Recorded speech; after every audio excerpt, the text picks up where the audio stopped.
एक Google search. मित्रों, सिर्फ एक गूगल सर्च लगता है पहचानने में कि कौन सी फेक न्यूज है और कौन सी सच्ची न्यूज है।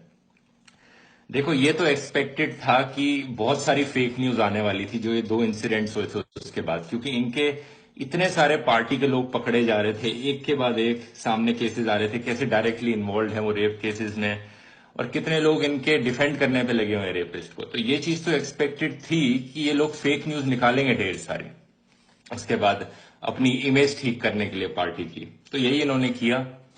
तो अब ऐसी ढेर सारी फेक न्यूज घूम रही हैं, आप जान के रखिए कि किस तरह से इसे बचा जा सकता है, कैसे पहचाना जा सकता है इसको। इस लाइव वीडियो के बाद जरा मेरे इस यूट्यूब वीडियो को देखिए जिसमें मैंने बताया कि, एक मिनट, हाँ, ये वाला वीडियो जरूर देखिए कि कैसे how to spot fake news. YouTube पे सर्च करेंगे आपको मिल जाएगा, इससे पता लगेगा कैसे आपको पहचानने हैं।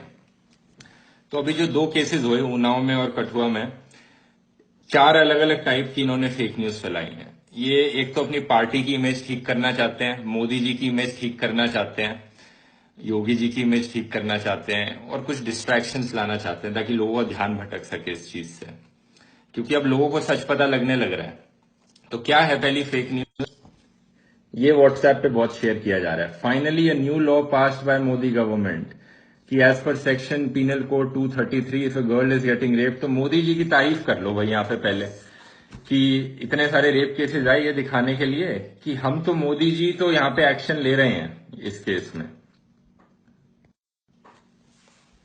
क्या ये सच है? बस एक गूगल सर्च करने पे आपको पता लग जाएगा। इस व्हाट्सएप फॉरवर्ड में लिखा है इंडियन पीनल कोड 233। अब गूगल पे आप इंडियन पीनल कोड 233 सर्च करेंगे, आपको दिखेगा, आप खुद ही सर्च करके देख लेना, आपको दिख जाएगा कि ये वाला पीनल कोड काउंटर फीटिंग के लिए होता है, कोई रेप केसेस से बचाने के लिए नहीं होता। और मोदी गवर्नमेंट ने ऐसा कोई लॉ नहीं पास किया है। ये ऐसे व्हाट्सएप फॉरवर्ड सिर्फ इसलिए फैलाए जाते हैं ताकि मोदी जी की इमेज अच्छी हो सके। अभी इतने सारे कोई एक्शन तो लेते हैं नहीं वो, इतने सारे रेप केसेस पे अपने एमएलए के खिलाफ बोलते भी इतने दिनों बाद हैं, छोटी सी चीज पे छोटी सी चीज बोलते हैं इसके बाद, इसलिए ये फैलाए जाते हैं। तो एक तो ये हो गया। सेकेंड टाइप का वो इमेजेस और फेक न्यूज फैलाई जा रही है योगी जी की इमेज को बचाने के लिए, क्योंकि सबको पता है योगी जी ने रेप केस को विड्रॉ किया है। तो ये वाला व्हाट्सएप फॉरवर्ड या इमेज कह लो फेसबुक पे आपको देखने को मिलेगी। पूरी तरह से झूठी इमेज है, ये आईटी सेल के लोगों ने फैलाई है, जिसमें लिखते हैं कि भाई योगी जी हमारे अच्छे हैं क्योंकि उनकी जीरो टॉलरेंस है और उन्होंने ट्रांसफर कर दिया है केस सीबीआई को। और दो कंपैरिजन दिखाते हैं अखिलेश और केजरीवाल के। सच क्या है? योगी जी ने इतने प्रेशर में आने के बाद ट्रांसफर किया है सीबीआई के केस को, आपको भी पता होगा, 1 साल लगा है। ये है सच। पहले तो ये एक रेप केस को ड्रॉप कर देते हैं जब ये सारी घटनाएं चल रही थी एक यूनियन मिनिस्टर के खिलाफ। उसके बाद जो जो रेप विक्टिम था वो उनके घर के आके सुसाइड अटेम्प्ट करता है, उनके पापा को पुलिस कस्टडी में मार दिया जाता है, तो कुछ नहीं बोलते योगी जी हमारे, चुप रहते हैं उस बात पे। उसके बाद धीरे धीरे प्रेशर बढ़ता रहता है, और जो इनका रेपिस्ट एक्यूज्ड रेपिस्ट है उसको प्रोटेक्ट करने के लिए पूरी कोशिश करते हैं। ये हाई कोर्ट के सामने उसको डिफेंड करते हैं, और हाई कोर्ट भी डांट लगाता है योगी गवर्नमेंट को कि तुम क्यों डिफेंड कर रहे हो इस रेप एक्यूज्ड को।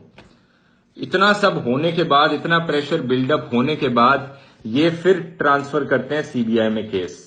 आईटी सेल वाले आपको क्या दिखाएंगे कि देखो भाई जीरो टॉलरेंस है योगी की, जैसी कोई केस सामने आया इन्होंने ट्रांसफर कर दिया। और ये वाली चीज भी केजरीवाल को कहते हैं कि Kejriwal asked victim to compromise. ये पुरानी एक फेक न्यूज है जो बीजेपी आईटी सेल ने शेयर करी थी, और उसी चीज को दोहरा रहे हैं बार बार। इस चीज का कोई प्रूफ नहीं है, ये अनवेरिफाइड न्यूज है। ऐसी शायद अखिलेश यादव के साथ भी होगा। ये वाली चीज मुझे पता नहीं है क्या सच है यहाँ पे, लेकिन आप गूगल सर्च करके इन कीवर्ड्स को गूगल सर्च करो, आप खुद ही देख सकते हो इसमें कितना सच है। तो ये इमेजेस, जैसे ये इमेज तो मैंने ही बनाई है, इस पे आप कितना बिलीव करो, मैं नहीं कह रहा आप ब्लाइंडली बिलीव कर लो जो मैंने इस पे लिखा है। जो मैंने यहाँ पे लिखा है आप इसको गूगल सर्च करके देख लो कितना सच है। ठीक है? तो ये दूसरी तरफ हो गया योगी जी को बचाने के लिए। तीसरी तरफ इन्होंने एक कंस्पिरेसी थ्योरी बना रहे हैं भाई ये लोग, कि जो रेप केसेस थे वो एक्चुअली में हुए नहीं थे इनके हिसाब से। कहते हैं मर्डर हुआ था लेकिन रेप केस नहीं हुए थे। ये कंस्पिरेसी स्टोरी किसने फैलाई सबसे पहले? इस अभिषेक सिंह नाम के एक आदमी ने फैलाई। ये है वो आदमी, गौर से देखिए इस चेहरे को। अपने इसने कवर पिक्चर लगा रखी थी नमो फॉर 2019, तो समझ ही सकते हैं क्यों ये फेक न्यूज फैलाएगा यहाँ पे। तो इसने बहुत लंबे लंबे लंबे चौड़े वीडियो बनाए कह के कि ये देखो, ये जो 2 रेप केसेस हुए हैं फेक हैं, मैं आपको सच बताऊं। और क्या बताया इसने उस वीडियो में, एक लंबी कहानी बनाई 20 मिनट की, कोई प्रूफ नहीं था उस कहानी पे। देखिए, कोई कोई ऐसा वीडियो बनाता है तो मैं भी क्रिटिकली उसको देखता हूं कि कितना सच बोल रहा है, कितना गलत बोला जा रहा है। लेकिन कोई एक वीडियो बनाए, उसमें कोई लिंक तक ना दे, कोई एक प्रूफ तक ना दे, बस वो जो कह रहा है उसकी बात पे हम बिलीव कर लें। ऐसे कल को मैं कुछ भी कहानी बोलने लग जाऊं वीडियो में आके, आप यकीन कर लोगे क्या? ऐसे नहीं चलता है। तो ये आदमी भी प्लांटेड लग रहा है मुझे, पूरी तरह से झूठी खबर फैला रहा है। और अब तो कुछ बड़े बड़े मिनिस्टर लोग भी इसकी झूठी खबर को शेयर करने लग गए हैं ट्विटर पे कि ये दोनों रेप केसेस झूठे थे। ये आदमी ने, ये इंसान की सच्चाई आपको पता लग जाएगी अगर आप इसकी पुरानी न्यूज़ देखोगे। ये शंभूलाल याद है ना, इसने एक जिंदा आदमी को जिंदा जलाया था। इसकी तारीफ करता घूम रहा था अभिषेक सिंह, कहता है I am feeling proud of him. इससे पता लग जाता है इसकी कितनी सच्चाई है, ये क्या करता है ये इंसान और क्यों झूठ फैला रहे हैं। तो एक तरफ मोदी जी की इमेज अच्छी करनी है, योगी जी को हमें जीरो टॉलरेंस दिखाना है, और बाद में दिखाना है कि ये दोनों रेप केसेस झूठे थे।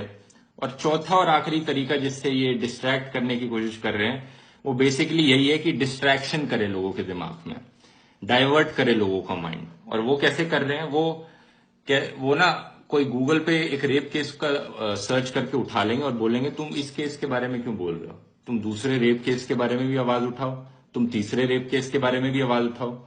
तो डिस्ट्रैक्ट करने के लिए वो बाकी रेप केसेस के बारे में वो उठा करें। भाई हमें भी पता है कितने रेप होते हैं देश भर में, हर दिन 100 रेप होते होंगे, सबको पता है ये चीज। लेकिन ये 2 रेप इसलिए पॉपुलर हुए क्योंकि गवर्नमेंट के लोग इनको डिफेंड करने के लिए आ रहे हैं। और जिस तरह से अब ये फेक न्यूज फैलाई जा रही है, उससे साफ दिख रहा है कि ये अभी भी इसी काम में ही लगे हुए हैं, डिस्ट्रैक्शन करने में, डाइवर्जन करने में। एक और फेक फेक आपको ये पोस्टर दिखाता हूं जो ये लोग बनाकर शेयर कर रहे हैं, वो ये है। इसको भी आप में से काफी लोगों ने देखा होगा फेसबुक ट्विटर पे। ये भी शंखनाड़ ने लिखा है, लंबी कहानी रच रखी है, कहते हैं ये है इसलिए फेक है। इसको क्विंट ने अच्छी तरह से क्विंट ने एनालाइज किया इसको, और इनके सारे झूठ को एक्सपोज कर दिया। आप क्विंट का ये देख सकते हैं, इन्होंने जो जो यहाँ पे एलिगेशंस लिखी इस पोस्टर में, उन सबको झूठा बता दिया, पता लग गया क्या क्या झूठ है यहाँ पे, क्या क्या सच है। तो मैं तो यही कहना चाहूंगा कि ये एक्सपेक्टेड है। देखो, ये लोग अपने आप को बचाने के लिए झूठी खबरें फैलाएंगे, लेकिन आपको इस झूठ से बचे रहना है, ये चीज आपके ऊपर है। कैसे बचे रहना है मैंने उस वीडियो में बताया फेक न्यूज के। आप गूगल सर्च का इस्तेमाल कर सकते हैं वेरीफाई करने के लिए। बहुत से व्हाट्सएप फॉरवर्ड्स आएंगे आपके पास, बहुत सी फेक न्यूज आएंगी ये दिखाने के लिए कि ये कितना एक्शन ले रहे हैं, लेकिन आप बचे रहना। बस मुझे इतना ही कहना था दोस्तों, धन्यवाद।